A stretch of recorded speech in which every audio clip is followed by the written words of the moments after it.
My sin was heavy, but chains break at the weight of your glory. I needed shelter, I was an orphan. Now you call me a citizen beggar. When I was broken, you were my healing. Now your love is the air that I'm breathing. I have a future, my eyes are open, 'cause when you call my name, I ran out of that grave, out of the darkness, into your glorious day. You called my name, and I ran out of that grave,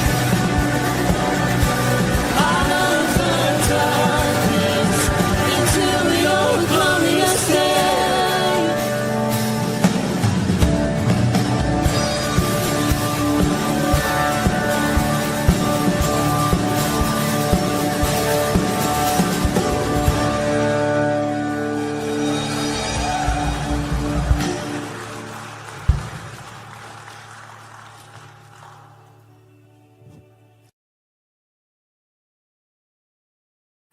Good morning. It's not Pastor Tom. Yeah, he is not going to be doing any broadcast this week. He's down in Georgia or is on his way back now. I'm not sure. Called me yesterday and said, "Do you think you could cover?" And I said, "Sure." So I'm gonna be with you every day this morning, in the morning until Thursday. We're not doing, and Friday we're not doing for the holiday. But I think Aaron will be doing strengthening. You might not know it yet. No, he knows he's doing it today. But I found out later last night that, later yesterday afternoon, that I would be doing it all week instead of just Monday. Anyway, it's always a pleasure to do this anyway, and it's fun. I see YouTube threw me a curveball this morning. All the comments from people on YouTube are their email address instead of their name. Thankfully, a lot of you guys are better than me, and you actually include your name in the comment sections, in your email address. So good morning, Chris Connolly. And Dave Donnelly's on next, and it came across just fine. Bert Reggiani, good morning, Bert. And Ken Gooch is here as well. He's Ken Gooch 3244, which I can't for the life of me believe there's that many of them, but who knows? It's a big country. And Patricia, good morning. And John Carson, it's always good to see your face on here. Good morning, John. I hope you are doing well. I pray for you still. We're not letting up. We're keeping going. All right. That's who's commenting. According to this, we got 12 of you online. 1, 2, 3, 4, 5, 6, 7, 6 comments. So 6 of you are sneaking in here and peeking, which is awesome because it means you're still here, right? Let me get rid of that. Okay. Anyway, today we're going into Ecclesiastes 7. We're still in Ecclesiastes 7, actually. It was Tom and then Matt did a little bit of it last week, and I get the pleasure of ending the chapter. And who doesn't love to end a chapter, right? I gotta actually bring it up yet, don't I? Hold on, I'll get some All right. I like the picture-in-picture a little better, I think. Just because it makes me really small. I know. Nobody cares. Sorry, Steve. Shut up. Okay, well, this is the 20. It starts at the 23rd verse. It says, all this I have tested by wisdom. I said I will rise, but it was far from me. That which was far has been far off and deep, very deep. Who can find it out? I love the way Solomon turns the sentences. Solomon was known for his wisdom and widely considered the wisest man to ever have lived, a man that knew no boundaries to his wealth. He was wealthy beyond imagination. But he built a temple. He built the temple, the first temple. He's authored 3 books in the Bible.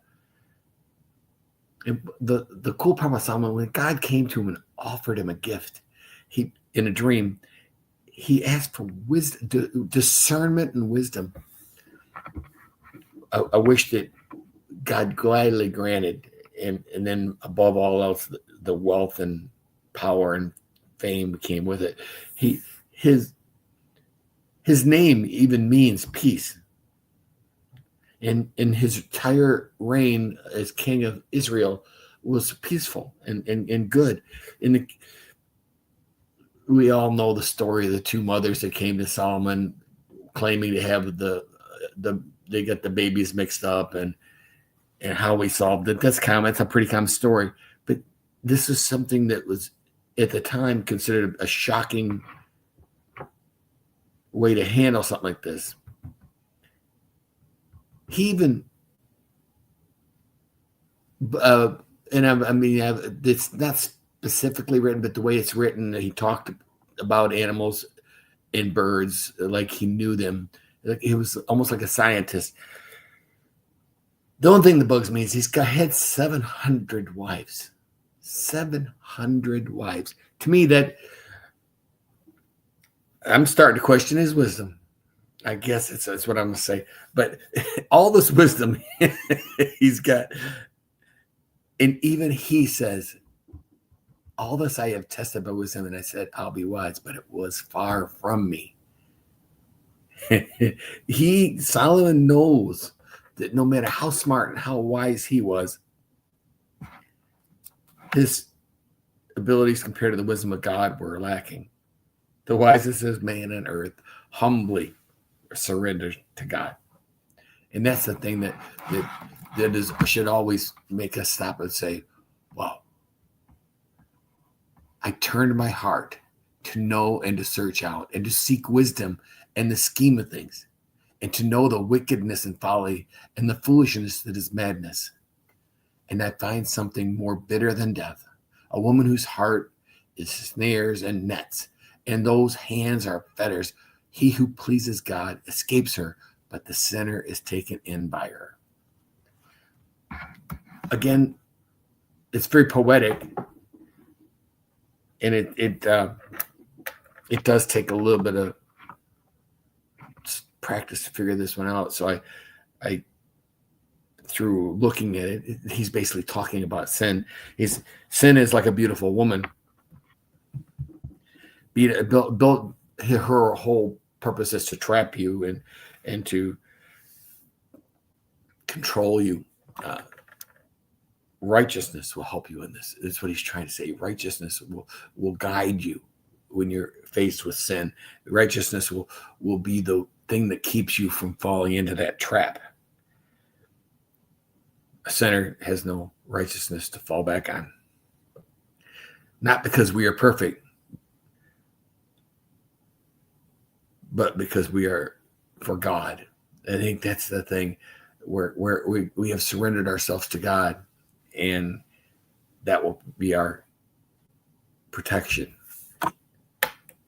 I run one person I was reading yesterday said, God's commands are not chains. They're safeguards. He's not keeping us from things. He's protecting us from things. Let's go on. Ready? Verse 27. Oh, I got to move it up a little bit here. Behold, this is what I found, says the preacher, while adding one thing to another to find the scheme of things, which my soul has sought repeatedly, but I have not found. One man among 1,000 I found, but a woman among all these I have not found. You'll first read this and you think, wow, it's kind of negative toward women. This isn't a statement about women being wicked. It's about a statement about the scarcity of wisdom and righteousness, the absolute void that is and his world is there. It's not making men better than women when only 1 in 1,000, 1 in 1,000 he found righteous. It doesn't speak well for either of us. It's just Solomon pointing out a trouble in a time that he doesn't seem to have a lot of control over. This is and then he ends this whole thing with, see this alone, I found that God made man upright, but they have sought out many schemes. So he's telling us that humanity is good,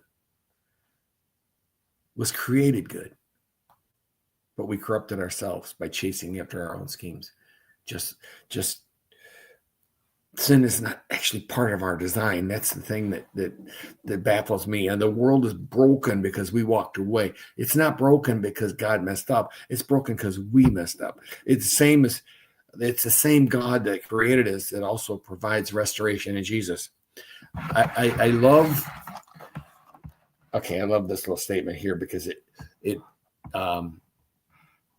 pointed out to me the flaw in all of us, right? Or this is the same God. We have to look at it. This is the same God that created us. He created man and woman. It's the same God who Adam and Eve walked away from. It's the same God that Israel stepped away from and started chasing after other gods. It's the same God that we fail on a daily basis. And yet he still sent Jesus to rescue us, to pay the ransom. That should be a comfort to all of us. We all know that